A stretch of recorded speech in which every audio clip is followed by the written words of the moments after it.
संबल के अफसर से ही अगर मामला निपटता होता तो फिर गृह मंत्री जी की जरूरत थी, और सिर्फ मंत्रियों से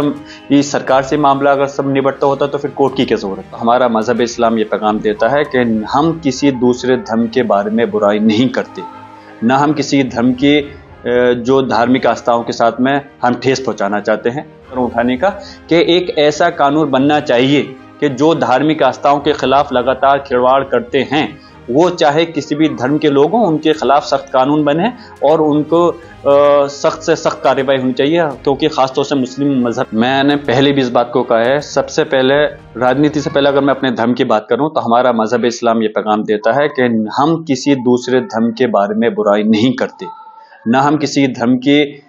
जो धार्मिक आस्थाओं के साथ में हम ठेस पहुंचाना चाहते हैं। किसी धर्म के उससे अगर महाकुंभ होता है तो हम लोगों को आपत्ति नहीं है, और हम तो कह रहे हैं 66 करोड़ क्या, उनके यहाँ 100 करोड़ भी अगर आते तो हमें इस चीज का क्या एतराज था। वो उनका धार्मिक वो कार्यक्रम है, हमारा धार्मिक है। हमारा मजहब ये पैगाम देता है कि हम अपने मजहब की जो सही बातें हैं हम उसको दूसरे लोगों के, सबके लोगों के सामने पेश कर सकें, लेकिन हमारा मजहब ये इजाजत नहीं देता कि एक दूसरे के धर्म के साथ में हम खिलवाड़ कर रहे हैं। तो हम तो ये कहते हैं, और मैंने विधानसभा में भी इस क्वेश्चन को उठाया है, सांसदों लोकसभा में भी प्रयास करूं उठाने का, कि एक ऐसा कानून बनना चाहिए कि जो धार्मिक आस्थाओं के खिलाफ लगातार खिलवाड़ करते हैं, वो चाहे किसी भी धर्म के लोग हों, उनके खिलाफ सख्त कानून बने और उनको सख्त से सख्त कार्रवाई होनी चाहिए, क्योंकि खासतौर से मुस्लिम मजहब के खिलाफ में आए दिन ये बात होती रहती है। और जहां तक ये बात कहने की बात है कि विपक्ष इस बात पे वो लेकर के माइक्रोस्कोप लेकर के ये खामियां ढूंढ रहा था, अरे मैं ये कहना चाहता हूं कि अगर वहां पर रेप बलात्कार नहीं हुआ तो धार्मिक कार्यक्रम में कौन क्यों जाएगा इस प्रकार की चोरी घटना करने। वो अगर अपने धार्मिक कार्यक्रम में जा रहा है तो वो इस मकसद से क्यों जाएगा। और दूसरी जहां तक बात है खामियां ढूंढने की, यह अगर मैं कहता हूं पूरे हिंदुस्तान के लिए इलाहाबाद के जो मुसलमान हैं, मैं उनको सलाम करता हूं कि उन लोगों ने जो एक जज्बा दिखाया, ये एक इंसानियत का सबूत दिया। जब हिंदू समाज के लोग, जब इलाहाबाद के अंदर जब परेशानी हो रही थी, जब इतना बड़ा आयोजन हो रहा था, उस वक्त लोगों को दर दर भटकना पड़ रहा था, तो मुसलमानों ने अपना दिल बड़ा करके सिर्फ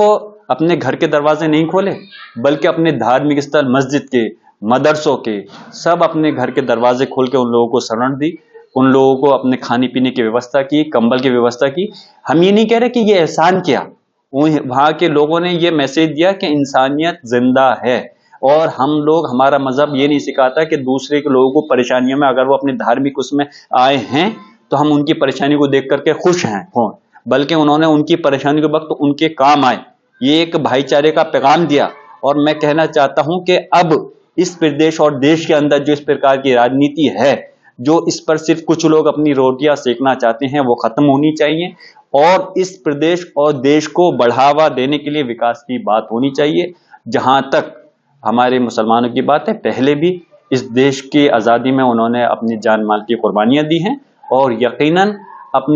हमारा मजहब इस्लाम भी ये सिखाता है कि जिस जगह आप रहो आपको उससे प्यार करना चाहिए, उसके साथ वफादारी करनी चाहिए। हमारा इतिहास गवाह है, हमारे बुजुर्गों ने इस चीज को साबित किया है, और आने वाले वक्त में हमारे देश की दिल्ली की क्यों हमारी मांग है, हमने गृह मंत्री जी से कि पूरे देश की कानून व्यवस्था की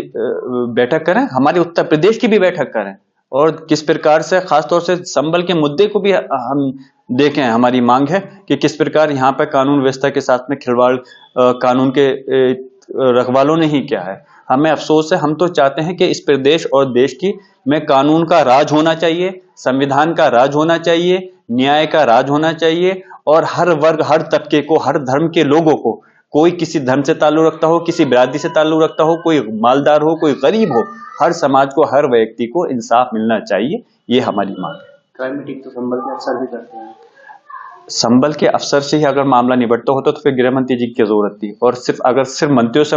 ही सरकार से मामला अगर सब निपटता होता तो फिर कोर्ट की क्या जरूरत थी। तो यकीनन एक स्टेप बाय स्टेप पूरी वो बनी हुई है। अगर सिर्फ और सिर्फ किसी एक के ऊपर नहीं छोड़ा जा सकती कानून व्यवस्था को, न सिर्फ कुछ अधिकारियों पे छोड़ सकते हैं, न सिर्फ सरकार के ऊपर छोड़ सकते हैं। जिस प्रकार से जहां जरूरत होती है, हमारे देश की एक व्यवस्था है, उस प्रकार से उसके अंदर सबका उसका हद से उस प्रकार से राष्ट्रवाद तमिलनाडु के सीएम हमसे जुड़े रहने के लिए हमारे YouTube चैनल को सब्सक्राइब करें और नई वीडियो की नोटिफिकेशन के लिए बेल आइकॉन को दबाएं।